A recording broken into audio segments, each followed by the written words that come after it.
I had an interesting question from a pretty perplexed believer recently, and they asked me, can we lose our salvation in heaven? And they said, it's pretty apparent that Satan lost his place in heaven. God kicked him out. And I've got some concern that that could happen to me as well. So I began to probe a little bit to get the conversation going. Didn't take long. And it kind of what I thought was leading to it. They had been in a church. They had heard a sermon from a preacher that once we are saved, we are always saved. They said the preacher used John 10, specifically John 10:28, a verse that talks about no one can snatch us out of God's hand. To say that, again, once we were saved, we were always saved. And they said they didn't think much about it, but it sounded good and they had a Bible verse. And so the problem is they were at a different church in a Bible study, and there someone said, and he said they based their conclusion on Hebrews 6, verses 4, 5, and 6 primarily, but they had other verses, that we could lose our salvation on earth before we got to heaven. So he raised John 10:28 to this person and said, but what about the verse that says, no one can snatch us out of God's hand? And said that teacher just very calmly said, oh, it's absolutely true. No one else could snatch you out of God's hand. God would certainly never reject you from his hand, but you can choose to leave if you want. And again, had some verses that sort of went with that. And so they said they realized there was obviously some different understanding about this question within Christianity. So they began to study it more themselves.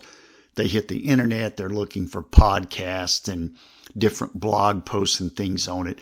And they said both sides are pretty adamant that they're right, but it's pretty clearly split. And he said as he began to talk to more people about the issue, he realized, and I've sort of said this before as well, you realize as you discuss this issue with different people that folks will tend, no matter which side they come from, folks will tend to sort of end up in the same place.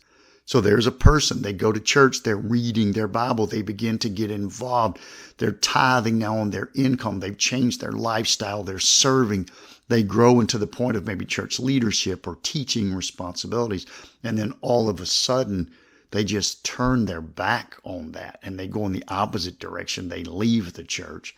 And so, of course, they say one group of teachers would tell me, well, then that person was never saved. And ultimately, the true colors came out. The second person would say they may well have been saved, but lost their salvation. Again, no one took it from them, but they chose to give their salvation away.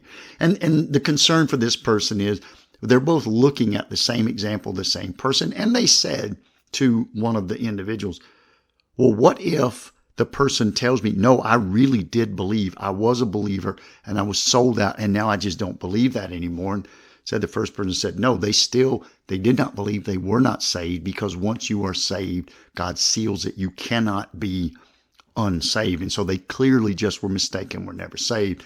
And again, the second group says, yeah, it looks exactly the same. There was a person, they did this, they walked away.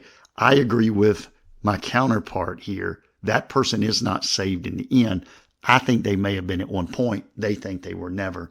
But I think the thing he was struggling with is they both agreed the person in the end was not saved.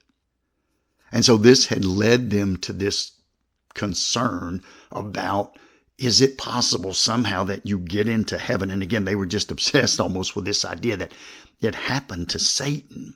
And so if it happened to Satan, could it happen to them? And if they got into heaven, could they lose their salvation? Could they somehow be kicked out? And I said, well, if you got kicked out of heaven, what would that mean? And they're like, well, that would mean separation from God. It would mean basically that you go to hell. And I said, yeah. The Bible talks about that as the second death, right? And we looked at a verse where it talks about at the end of Revelation, at the great white throne judgment, that those whose name was not in the book of life were subjected to the second death. And so then I told them, I understand the nuances that you're struggling with Scripture. You're looking for a conclusive verse about eternal security, and you're having trouble with it because one theologian reads it this way and one pastor reads it that way. one Bible teacher reads it this way and one Christian friend reads it that way. But I said, I do actually think I've got good news for you in this case. And I shared with them 2 verses from Jesus's letters to the churches in the book of Revelation. So a couple of the early chapters, Jesus dictated letters through John to the churches, and they're captured. And in those letters, in a couple of places, I think Jesus definitively nails this down. So let me just share those 2 verses from those letters in the churches to Revelation, in case anybody else out there listening has a similar question about if it happened to Satan, can it happen to me? The answer is no, it cannot happen to you as a believer in heaven I don't care what any Bible teacher thinks about eternal security here on earth or not. Can we turn and walk away from God here on earth? Perhaps we can. But the Bible would say absolutely in heaven it cannot happen. Let me tell you, Revelation chapter 2, verse 11. Anyone who has an ear should listen to what the Spirit says to the churches. The victor, meaning the one whose righteousness comes through Christ and they enter into the kingdom of heaven. The victor will never be harmed by the second death.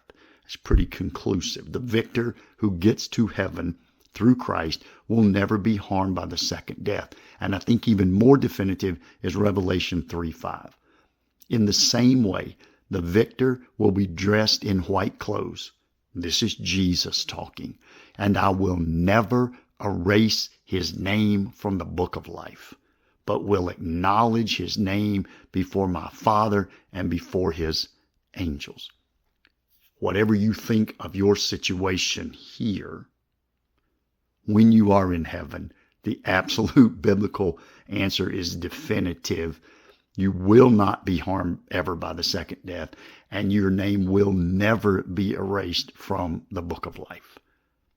I do think it helped this young man. He seemed pretty confident in the answer, and he thought it was kind of conclusive and definitive, as I did. I hope if you were struggling with that same issue, you find these verses helpful as well. Thanks so much for listening. Until next time, this is Andy.